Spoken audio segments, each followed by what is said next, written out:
Hello, everyone. I'm Aimee Sones, and I'm here with Christine Baird, and I'm really looking forward to sharing her with you. And Christine is a wonderful woman. I have known her for quite a few years, and we met in Los Angeles. She has lived all over the country and was in Utah for school, and then school in Texas, studying design. And she actually is working in the podcast industry and has so much great information to share with us. So, Christine, I'm so excited to introduce you. Please share a little bit about yourself with us. Thanks, Aimee. This has been such a treat to catch up because we haven't seen each other in months, and the pandemic brings us all together. I am a podcaster by profession and hobby. So, of a long story short, I was a very traditional millennial, went to school, got good grades, went to college, got good grades, got a corporate job, moved to Dallas, Texas for my first big girl job when I was 21. And a few years into it was like, this isn't probably for me. So I went back to school thinking I was going to be an interior designer. I didn't even go to grad school. I got a secondary bachelor's degree. And the very last semester, this was back in like 2013, I had started listening to podcasts. It was the early days of the resurgence of podcasts. So I stumbled into these self-development shows, entrepreneurship, health and wellness, and I became obsessed. It was like the living water was flowing into my veins. And so the last semester of design school, I just did the classic millennial move and decided to pivot completely, leave corporate America forever, just strike out on my own and find meaning in my life. And so twist of fate, I ended up cold emailing the host of one of these podcasts that I had been listening to called The School of Greatness. The host's name is Lewis Howes. And through a myriad of events that are rather audacious and hilarious to recount, I ended up getting hired by him, moved to Los Angeles, learned everything on the job about producing a podcast. And 4 years later, it was just an incredible journey and experience. It was a great show to work on, got to meet just incredible influencers and celebrities and titans of industries. And so about 4 years later, I was tired, but I'd learned a lot. And so I decided to step away from the show, kind of just start a boutique freelance agency where I help influencers launch their podcasts, and ended up moving to Salt Lake City, back kind of the area I'd originally gone to school. I had some family and friends here and escaped to the mountains, if you will. And so I've been here about a year and a half and just totally organically developed this boutique podcast agency. It's been a real lesson in entrepreneurship, running a small business. But I've been so blessed.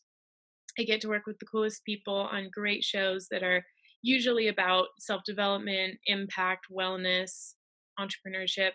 And of course, not to leave myself out, 2.5 years ago, I started my own podcast. It's called the Worthfull Project. And it's a podcast where I have conversations with people who have learned to own their worth, which is my ultimate passion project, and is always evolving and becoming bigger and better. So that's who I am. Thanks, Christine, for that whirlwind, amazing introduction to your experience. Like, what I know of you is just that you are this enthusiastic and joyful person that sees all the possibilities in different kinds of projects and creative ideas.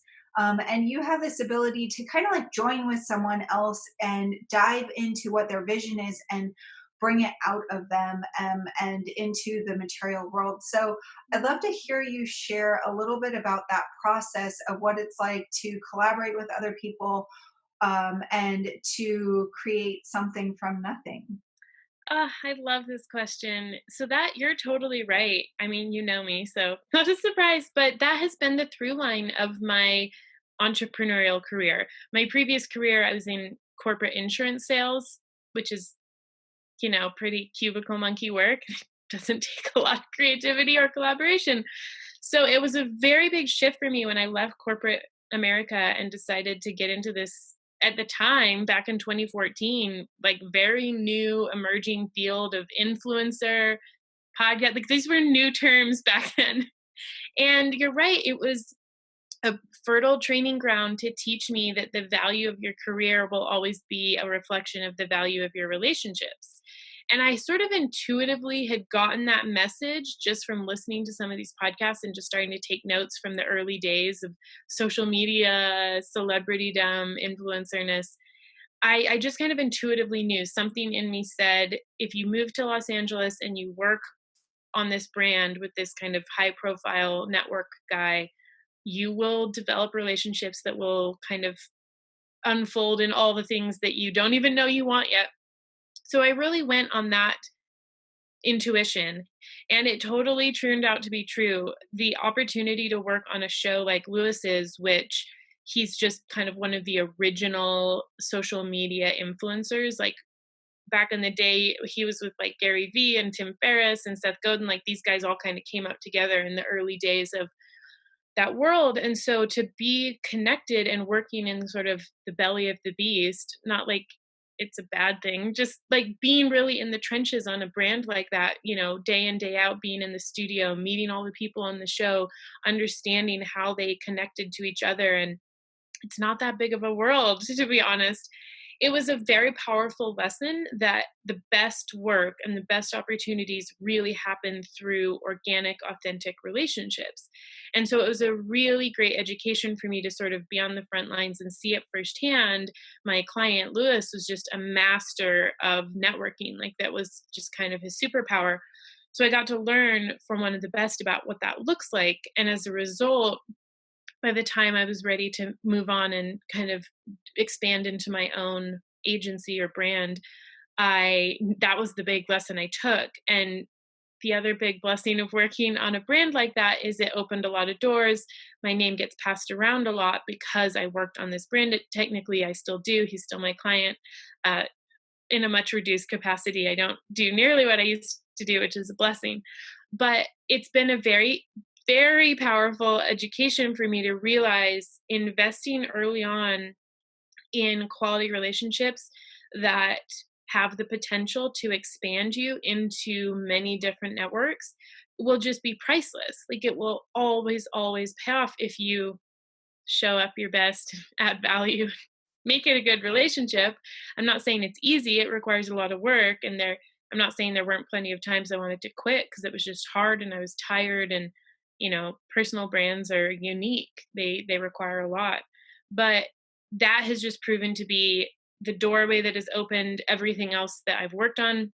And clients now just kind of flow effortlessly in, all based on referral, word of mouth, like so and so told me you're the best, can we get on a call? It's made all the difference. And what's been really powerful is realizing that I'm attracting the kind of clients I want to be working with because of me being selective early on about the kind of clients I was working with.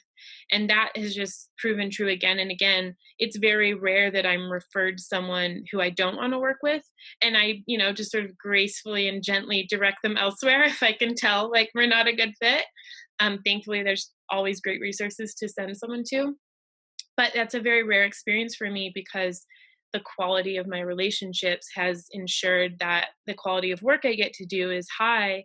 And that's been a really probably the number one lesson from my career so far as a creative is just be fiercely selective. And it's not like I haven't done a bunch of gigs that I wasn't like in love with. They were great learning opportunities. There was always value.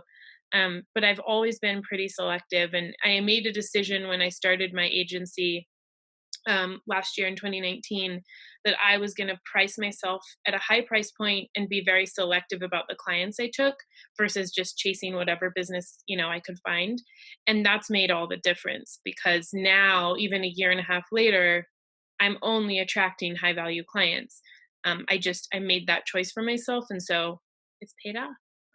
Well, what I really hear you talking about, Christine, is value, right? And understanding your own value, which fits right in with your podcast and discussing self-worth, and that it's a journey that we're all on. And I'd love for you to share more about maybe just as a human, kind of like understanding what that concept of self-worth really is, and maybe a little bit about where you started and now where you are going, and then also as a whole, because you have this podcast and this project to bring out the self-worth in others, like what do you see possible, on this journey, not only for yourself but for all of the rest of us who are joining you? Well, this is my true favorite topic. So, we met in an emotional intelligence sort of training community, and so we've done a lot of the same work, and a lot of people have, especially if you lived in LA.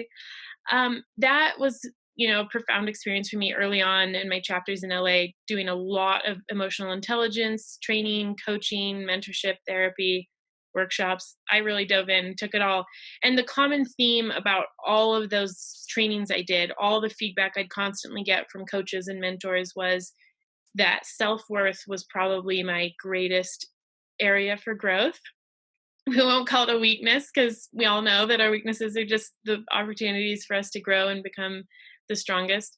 And so that feedback was very consistent over those first few years of me doing a lot of personal work. And as I mulled on it and thought about it and learned and grew and journaled, a few years into that, I realized, well, if this is something I'm going to be working on and exploring and developing into a strength, I might as well share what I'm learning because I'm going to be doing this my whole life. Like, this is this is like one of my greatest challenges, to own my worth. It's not that I didn't know my worth. I was raised in a family and had a beautiful, sort of childhood. I knew I was smart and talented and beautiful and all of that. I always have. But I was realizing through my own personal development work that the breakdown for me was owning it. I had this like very insecure, uncomfortable relationship with owning my worth. And that was different from not knowing my worth. I knew my worth, but I felt very like, oh, I don't want to own it publicly. Like that feels uncomfortable. So I got really curious and I started doing like more and more research and work. And one day I was journaling and the thought came to me, we always talk about worth in a certain way, like these adjectives worthy or worthiness have a certain connotation. It's like based on results, either, in a religious context, like, are you worthy of God's, love? Or are you in a job even, are you worthy of the promotion? Are you worthy of the salary? There was always like a results kind of focus to these words. And I was like, there's another connotation to the idea of worth that has nothing to do with results. And so I was just sort of noodling on it and playing around in my journal. And the idea of worthful came to me because it was the idea that we're already always full of worth, totally independent of results. There's like an innate worth that we come into the world with. In my belief system, like we, come from divinity and we exist before we come here. So it's like it's really been around the whole time and it's going to be around after we pass into the next life. So that became the foundation of the Worthfull Project, was realizing I want to start having conversations and exploring this idea of innate worth that has nothing to do with results and what happens when we own that we have innate worth. So I started having conversations, I started recording them, putting them on the podcast, and over the last 2.5 years, as I've just been doing a lot of my own work and exploration, I've been learning that what happens when we own our worth as individuals, when we understand and then own it, like I have a contribution to make. It's a value innately just because of who I am. And I'm here with a mission to share with the world, and every person's mission matters. That has become my vision for the world through my own personal work, kind of the legacy I plan on leaving behind when I go, is teaching and modeling and exploring what's possible when we own our worth. And what I've learned so far is what's possible is that each human not only contributes their very best to make the world a better place, but you can't own your worth and not see the worth in everyone else. So, from a very timely perspective, the racial injustices, protesting, and massive reform that's being called for, it's very much resonated with me because I've understood from my worthful journey you can't own your worth and truly know that you are innately full of worth without seeing it in everyone else. And so that's really become a whole new chapter of this project for me, and realizing that this is at the core of humanity rising to its best. It starts with individuals owning their worth, understanding that it's innate, that there's value, and then showing up and contributing, because what happens when you do that is you see the worth in everyone else and you honor it. Like, you have to. It's just what happens. That's so beautiful. Like I'm I seeing mean, I agree. like this picture of just like, oh, like, I mean, I'm totally down with like kumbaya, like let's all hold hands and like sing songs together and just really be in that place where like we can like look at another human being and be like, you are the same as me, like you matter, we're all in this. And that's been the phrase lately, right? It's like we're all in this together, but it's like to really like feel that and Mm. to like be able to like walk down the street in any city or any environment and just be like, oh my gosh, like we all have that and share that is so amazing. So, oh, thank you for painting that picture. You're welcome. The one thing that I kind of hear you keep like touching on, well, there's two, but I would be curious to hear your ideas and thoughts on um, intuition and Mhm. like in your own journey. I keep hearing you like kind of touch back on intuition, or like you had this intuitive knowing of like, wait, worth is here and here and here, and like there's something underneath that. And so like listening to your intuition and also elevation, because what I'm hearing you Mhm. discuss is your own experience of moving on that journey. And so what do you see as a relationship between intuition and elevation or progress? That's so insightful because it's spot on. Intuition has become my guidepost, and it wasn't always that way. I went through a period in my early 20s where I'd been in this long distance, long term, on and off again relationship with a guy. And it was really painful and challenging. It turned out he was gay. And so it was just this whole process of him coming out. It just took years. And so, anyway, it was quite a saga, and it took a real hit on my self-worth, as you can imagine. I was young. I didn't This was back in, like, people weren't all out yet. And so that time in my life had very much made me want to distrust my intuition. I felt so strongly that this guy and I were like soulmates, and we loved each other. And so to have that relationship eventually, disintegrate and come apart as a result of him coming out, I really, like, truly had decided I couldn't trust my intuition.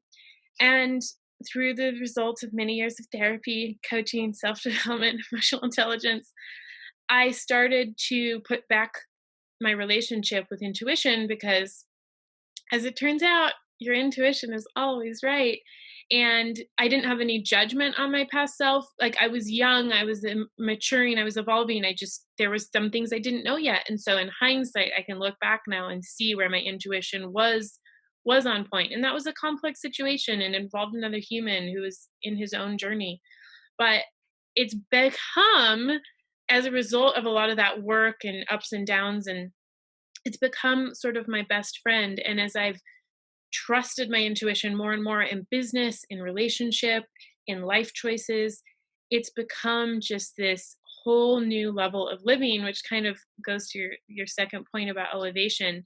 The more I've learned to trust and understand and listen to my intuition, the higher I've elevated across the board, career wise, relationship wise. I'm getting married next month, and it's like manifesting my partner was a direct result of following intuition and elevating my entire consciousness and believing in love again, and sort of the whole confluence of events that brought us together.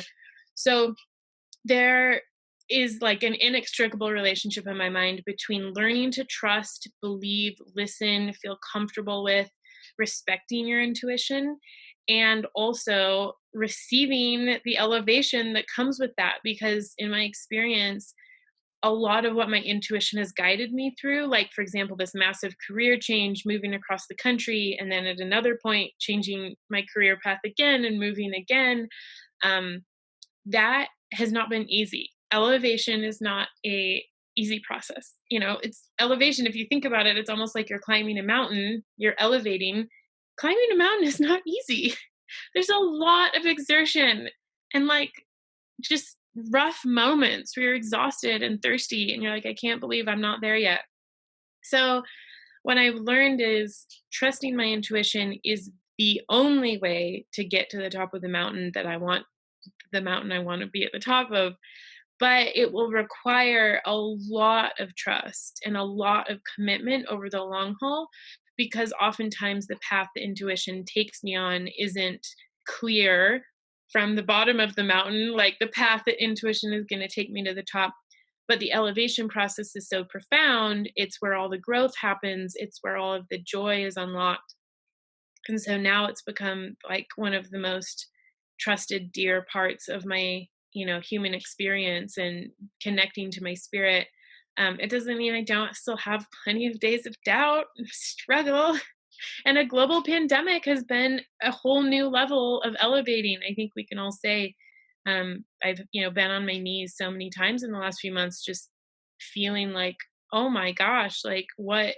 But, I've learned in those moments to go to my intuition, to sit in meditation, to listen to spirit and say, I know that you know the bigger picture, and I clearly don't. We're in an uncertain time. So I'm just going all in on what intuition says. And some beautiful, beautiful things are emerging out of it. And I've also cried a lot and just been a hot mess. So that's part of it too. Well, what I really hear you saying underneath that too is giving yourself permission.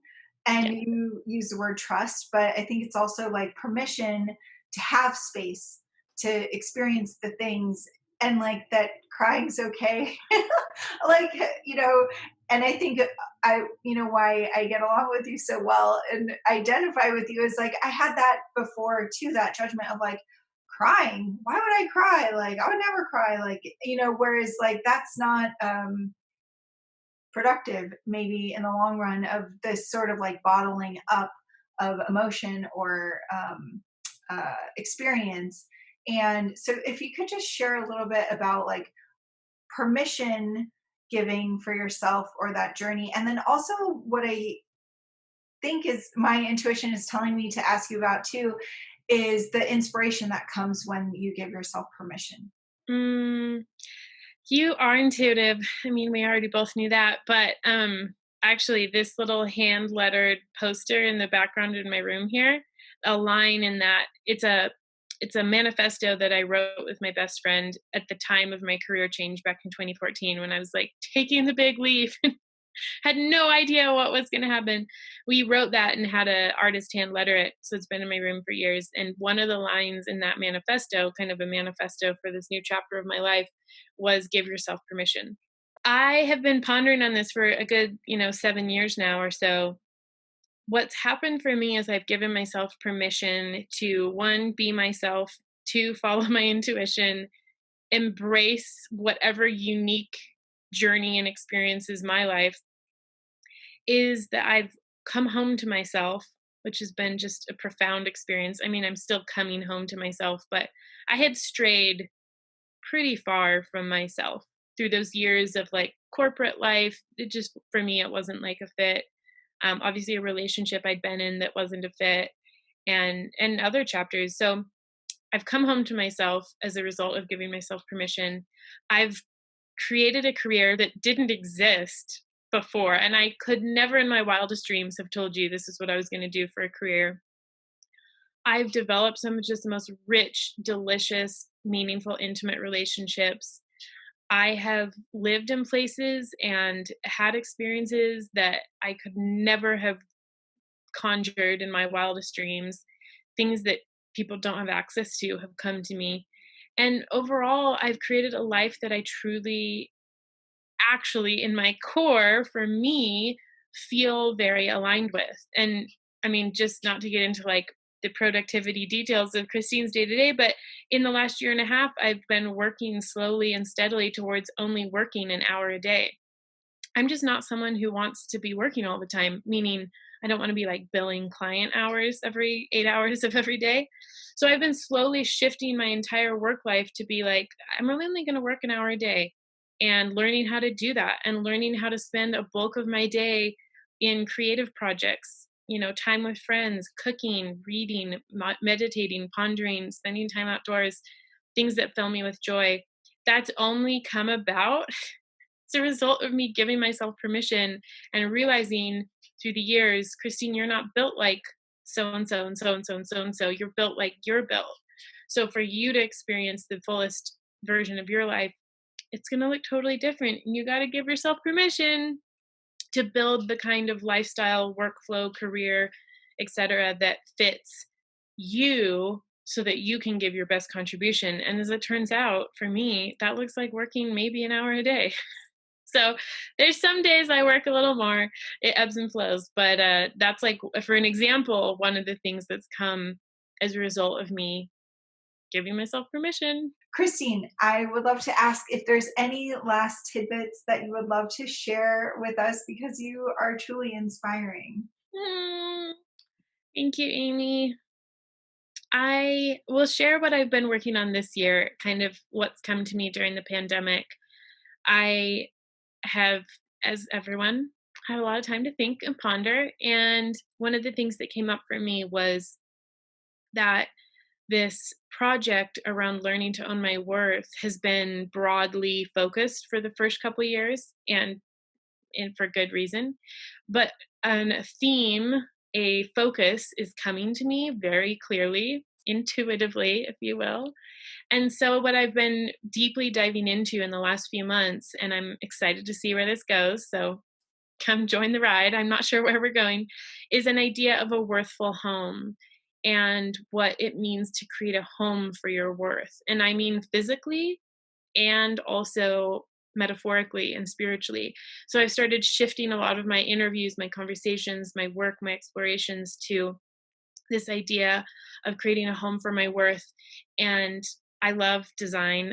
I mean, I went to design school thinking I was going to be an interior designer, and I've never worked a day in my life as an interior designer. But there's that element, which is very exciting, to really get back into my design roots. And then there's also this beautiful aspect of realizing that my actual physical body is a home for my worth, and how I live in my body, how I take care of my body, the lifestyle that I create is all a part of a worthful home.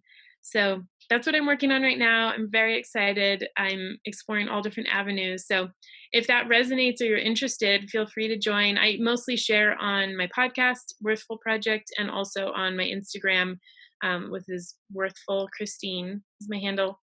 But yeah, I would just say if that's resonating with you, like, come join the journey, and I'm excited to see where it goes. Thank you, Christine. I just want to, give you such a big hug and because you're so amazing and shared so much of yourself. So thank you for being who you are and sharing these wonderful things with us. You're so welcome. Thank you, Aimee.